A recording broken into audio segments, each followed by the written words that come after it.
Are the words marketing and advertising the same thing? Are they interchangeable like sofa and couch, movie and film? The answer is no. Marketing and advertising do not mean the same thing, but there is definitely a relation. I used to say it's like Honda and Civic. Civic is a type of Honda and it sits under the Honda umbrella, but that's only one layer. Advertising's actually under an umbrella that sits under the marketing umbrella. In 1960, Jerome McCarthy first introduced the 4 P's of marketing in his best-selling book, Basic Marketing, A Managerial Approach. And that book has actually been used as a textbook in many marketing courses since its publication. Since then, the 4 P's have become a foundational framework for marketing strategy and are widely taught in many marketing courses and used in marketing planning and analysis across companies of all types and sizes. So what are the 4 P's of marketing? I'm going to break them down and use examples to help illustrate each for you. The 4 P's of marketing are product, price, place, and promotion. Advertising sits under the promotion umbrella, and that's one of the 4 P's under the marketing umbrella. The first P of marketing is product, the thing you're selling. Products come in many forms, from physical items like clothing or supplements to intangible services like fitness memberships, consulting, or entertainment. A good product solves a problem or fulfills a need, whether it's practical, emotional, or social. And to create a good product, you need to make sure it's high quality, useful, and appealing to your target market. One goal is to always create a product in which the value far supersedes the cost to have it. So if you're an ad agency, the product is good if for every $1 a business gives you to run ads, you turn it into $3, $4, or more. The greater the difference, the greater the product. If it's a yoga studio that charges $200 per month, consumers should feel that the value for their yoga membership is more valuable than just the $200 or whatever else they typically spend that amount of money on. A good business constantly finds ways to improve the product. That's why we don't have the same iPhone that we did in 2007 or the same Camaro or camera or headphones. When I started Loudroomer in 2009, we were just a web design company. And then over time, the product evolved and we improved to add services like SEO and paid advertising. And then as time went on, we continued to develop the product to where now we only work with gyms and fitness studios and provide the best lead gen service in the market, along with top-class consulting for the industry. We continued and still continue to refine and improve the product. Every quarter, our marketing director interviews our top 25 clients. Top 25 meaning of all of our clients, these are the 25 that we wish we could multiply 1,000 times if we could. Side note, never do an anonymous survey with all of your clients to learn more about how you should improve your product. The data you'll receive will just be all over the place, and many will be from customers that aren't perfect fits. If you make adjustments based on their recommendations, they may be things that turn off your favorite clients, and the next thing you know, you lose them, you keep the wrong ones, and you attract more wrong ones. Not good.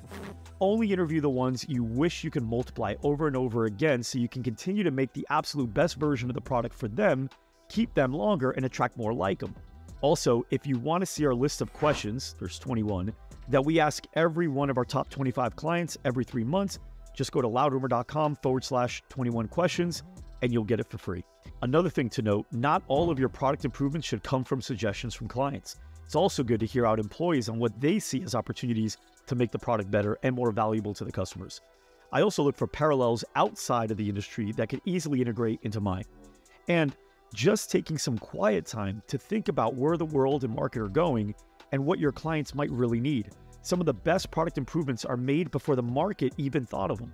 Steve Jobs once said, "It's not about giving the customers what they want, it's about knowing what they want before they do." Henry Ford said, "If I had asked people what they wanted, they would have said faster horses." This type of invention comes from a great practice I stole from Keith Cunningham called thinking time. And that's for another video. The second P is price. This is, I think, the most underrated, yet oddly enough, the most impactful when it comes to improving company profits, which then acts as a fuel to improve the other 3 Ps. Price refers to the amount of money that a customer pays for a product or service, and making sure the price is right, as well as the way in which it's presented, is critical for the success of any business. And there are a ton of different pricing styles, such as cost plus pricing, where you set the price by marking up the cost by a certain amount. If it costs me $100 to make this chair when considering material and labor, and I want 30% markups to all my products, I'd sell this chair for $130. Value-based pricing, my favorite, where you set the price based on the perceived value of the product to the customer. The better the product and experience, the more you can charge and the customer's happy to pay it. A software company might set the price of its tool at $500 per month per user, which is much more than the cost to have that user, but the company justifies this price based on time-saving, productivity boosting, and possibly even money-saving features that the software offers. And customers are willing to pay a premium price for that solution, not caring about the cost to the company. Penetration pricing, where you set the price low to attract customers and gain market share, then raise it down the road.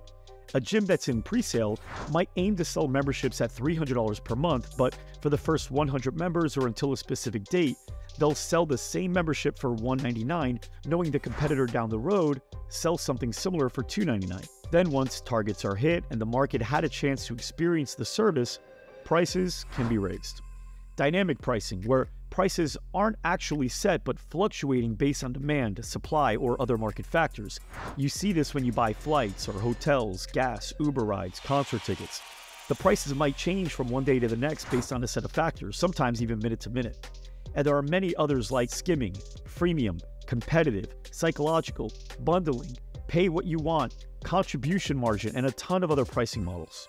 Then, there are strategies within those strategies like the decoy effect, also known as the asymmetric dominance effect.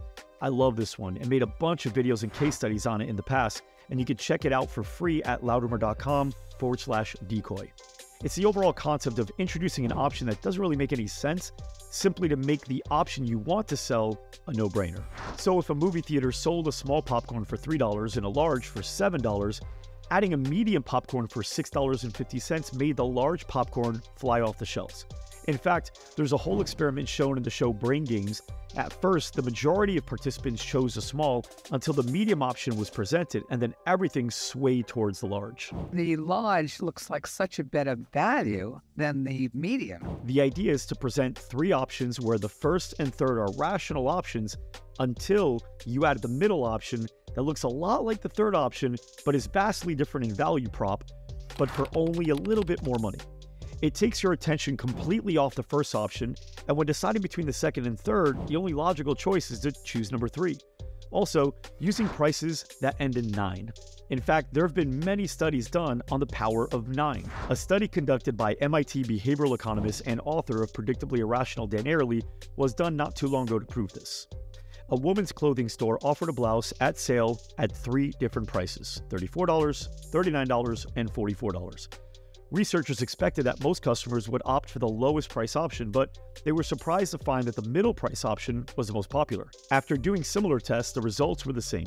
Products that ended in 9 sold better and easier. This is known as the left digit effect.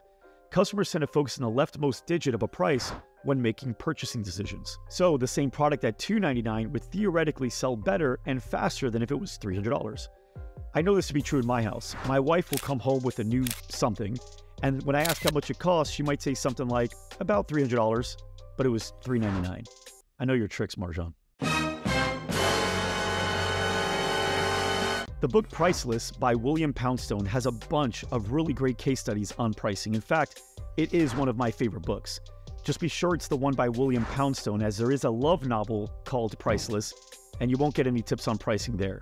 I did learn, however, a few chapters in, that it's great to see the main character, James Stevens, recover gracefully after losing his soulmate. I digress.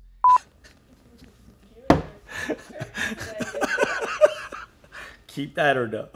If you want to see more about the incredible, and I'm not exaggerating when I say that, incredible impact on profit that pricing has, I've got a whole training you can watch for free that shows you how you can double your profits in one day. And no, it's not by doubling price. To watch it, go to loudrumor.com/2x profit. The third P is promotion, which refers to the various activities your business might use to communicate the value of your product or service to prospects and persuade them to buy. Some of the elements in the promotion mix are advertising, which involves paying for media attention on platforms like Facebook, Instagram, Google, TikTok, and even stuff like TV, radio, and print. So when you see a TV commercial, that's advertising. When you see a Facebook post with a little sponsored tag under it, that's advertising. Personal selling. This involves using salespeople to directly interact with prospects and persuade them to make a purchase. If you have salespeople doing demos, following up with leads, giving people tours, all of that, that is personal selling. Yes, sales falls under the marketing umbrella. Bet you didn't know that. Sales promotions or promos. This includes a range of short-term incentives like discounts, coupons, free samples, contest challenges, all designed to encourage customers to make a purchase and make it fast. You see this when a gym offers a free week trial or sets up a raffle where raffle tickets are distributed to members based on revenue-generating activities that they do, such as referrals, reviews, or social media check-ins. Public relations or PR. This is like getting your company in the news, whether it's on TV, radio, or print. A kickboxing studio might find a way to get a 4-minute segment on their local news to spread the word about a particular offer, event, initiative, or to just give some helpful tips while mentioning the company. Philanthropy and sponsoring local sports teams are more examples of types of PR you can do, and there's a ton more. Direct marketing, which involves using various direct channels such as email, direct mail, and telemarketing. Unlike advertising, where you get in front of many people, where many of those aren't necessarily the best fits, this form of marketing is more direct and specific in terms of who sees the material. When a business hires a marketing agency to run their Facebook ads, you didn't hire a marketing agency. You hired a digital lead gen company or social media ad agency to help you with one bullet point in your overall marketing strategy. The fourth and final P is placement, which refers to the distribution channels that a company uses to make its products available to the target market, like physical locations, online marketplaces, and direct sales. A gym works hard to choose the right location that's easy to find, easy to get to, and has a lot of traffic around the location where a good percentage of that traffic is made up of their target customer. A supplement company not only focuses on getting their site easily accessible, but also the things they sell on their site by getting into affiliate sites, Amazon, eBay, Shopify, and others. Marketing is a bit misunderstood, and many small business owners delegate much of it away. David Packard, co-founder of the $60 billion company Hewlett-Packard, said, "Marketing is too important to be left to the marketing department." And if you study the greats like I like to, you'll learn that many of the best CEOs have a strong hand in marketing. Steve Jobs, Richard Branson, Elon Musk, Jeff Bezos, Phil Knight, Howard Schultz, all had a strong connection to the marketing of the company and didn't delegate that to just the marketing department or an agency. They use the department and agency to execute the strategy and get new ideas. In future videos, I'll be diving deeper into each of the 4 Ps with great case studies and examples, so be sure to subscribe and turn notifications on. Also, use the comments below to share your biggest takeaway from today and what you'd like to see more of from us in the future.